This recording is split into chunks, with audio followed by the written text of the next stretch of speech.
So I'm very much still digesting the EML program that we're just completing today. And I just wanted to share some of my thoughts from this. One of the biggest things is really continuing to see that society is not a very accurate judge of self-worth.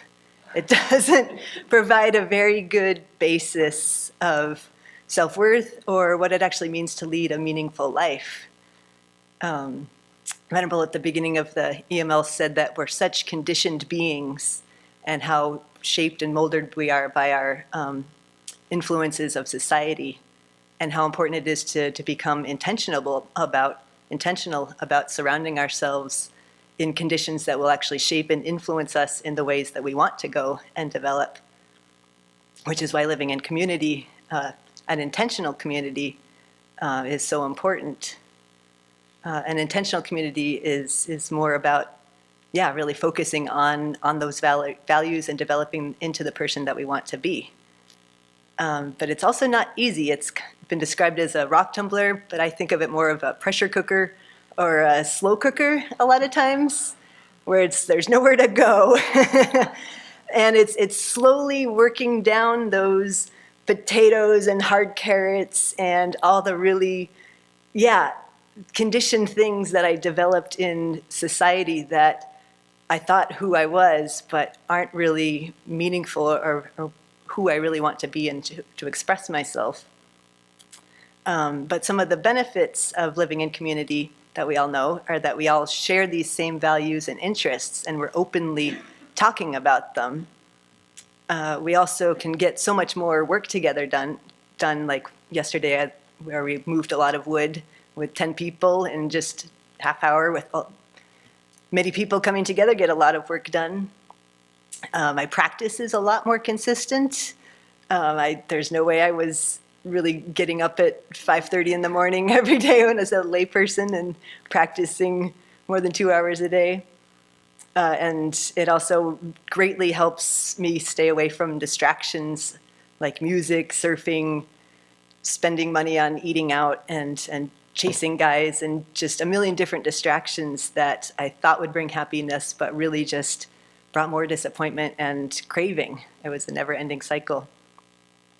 And then now I'll go through some of the challenges of living in community, which are also actually the benefits, because this is where the work really gets done, because it completely goes against the self-centered thought and greatly contradicts the sense of identity of being independent and self-sufficient, which is what we're taught in America to idolize and cherish.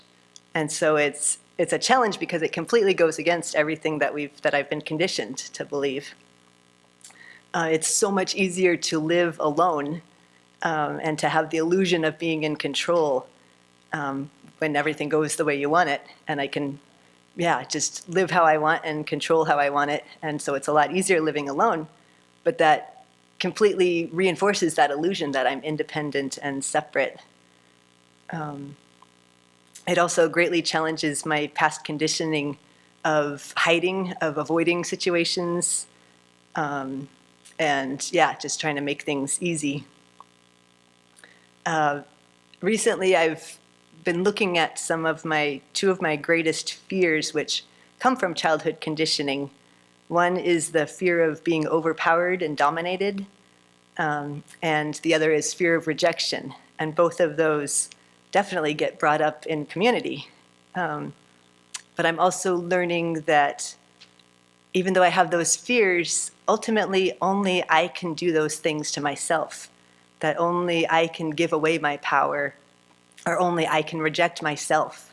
Those are the two biggest things that I have these fears of other people taking these things or doing these things to me, but really it's about myself giving away my power or rejecting myself. Those are actually the worst things. And so that's recognizing that is quite empowering to again see that it's not from outside, but it comes from inside. And both of those are related to my deepest untrue story of not being good enough in some way. And there's so many different expressions of that I'm looking for to validate that story, that there's something wrong with me. And I'm a master at finding stories to try to validate that, but they're actually not really true. And really the only thing that is wrong with me is the idea that there is a separate solid me.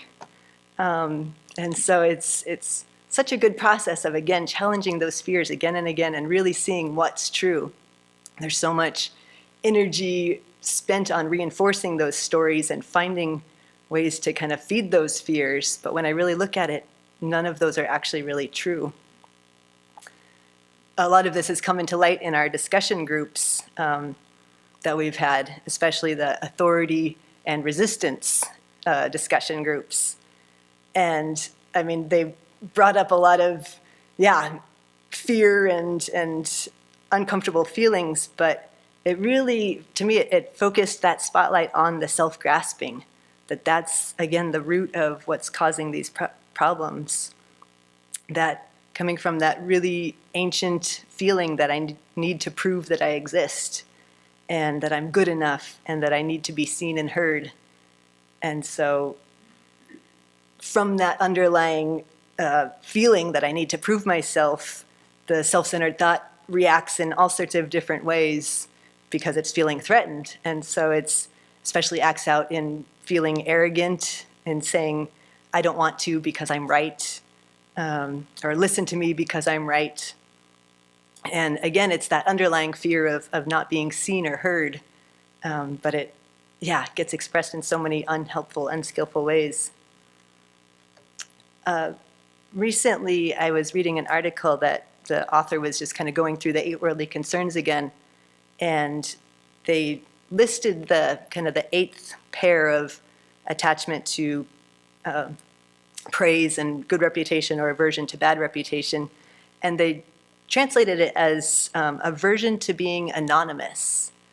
And to me, that was really helpful of like, oh, I've never quite connected with the reputation part, but the fear of being anonymous, like that really hit home a lot deeper of like, that fear of not being seen is huge, because again, it threatens that self-centered thought of, I have to prove that I exist and I need to be seen.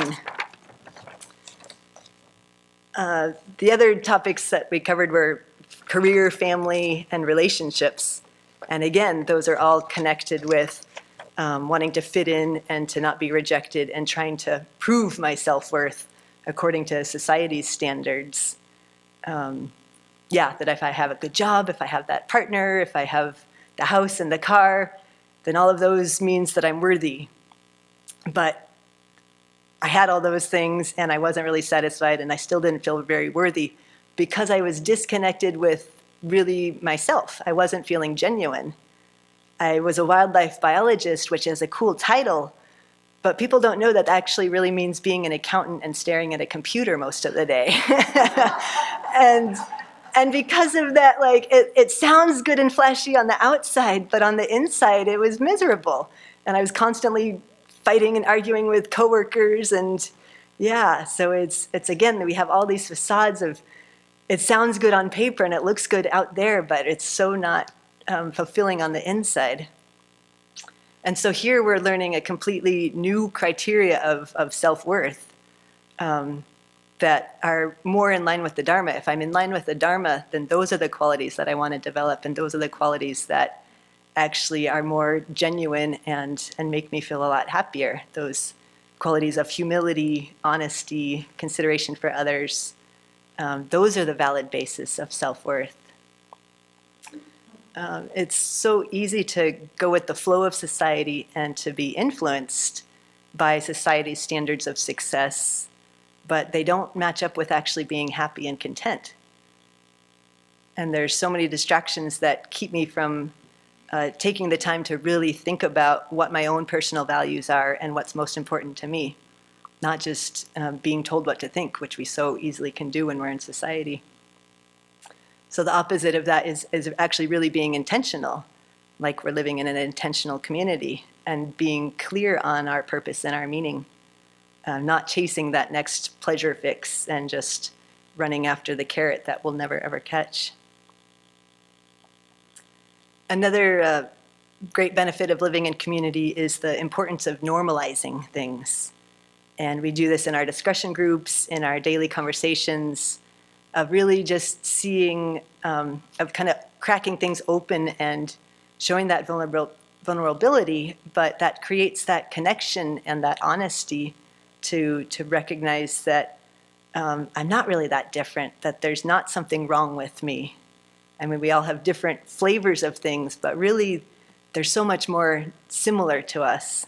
And that brings a lot of safety, a sense of safety and understanding, and kind of being in that collective group of people that are like me, that are kind of in that same tribe as me. And so ultimately our biggest goal is to keep recognizing that we're all in this same tribe together, that all of our conditioning habits, our conditioning and our habits are normal, and our ways of thinking are normal, but they're not accurate, but that we can keep teasing them apart to really understand them, and to, just to recognize that kind of shared layers of confusion that we all have in different ways. And in community where we're working on building this self-confidence, that believing that the potential for awakening is the strongest and the most reliable basis of our self-worth. And so the more that we can be intentional in actively working on this, the better we can live with greater harmony and joy, and truly love ourselves and others in the greatest way possible.